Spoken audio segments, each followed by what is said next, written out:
kansainvälisesti maailmalla Suomea arvostetaan ja suomalaista koulusta tosi korkealle, ehkä enemmän kuin me suomalaiset itse ymmärrämme sitä arvostaa. Mutta tietysti meillä on tavoitteita.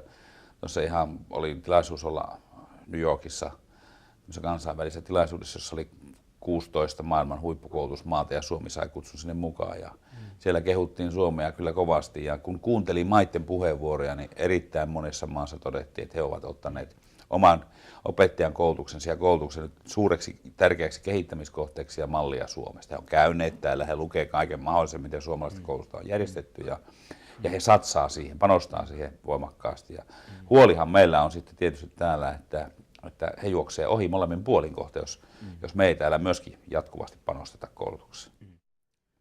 Joo, ne on tärkeitä asioita.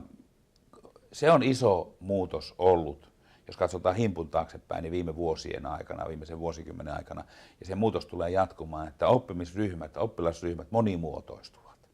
Siellä on yhä enemmän lapsia, joiden niin kuin elämänpolut ja oppimispolut on niin kuin hyvin keskenään erilaisia. Jotkut ovat eläneet semmoisessa perinteisessä turvallisessa kodissa, jossa isä ja äiti käy töissä ja kaikki on niin sanotusti hyvin. Onneksi sitä on enemmistö. Sitten meillä on niitä, joilla kaikki asiat eivät ole, niin on työttömyyttä tai muuta sosiaalista ongelmaa ja se heijastuu lapsiin. Sitten meillä on sellaisia perheitä, jotka ovat perheinä asuneet maailmalla, voineet asua vanhempien työn vuoksi useammassa maissa.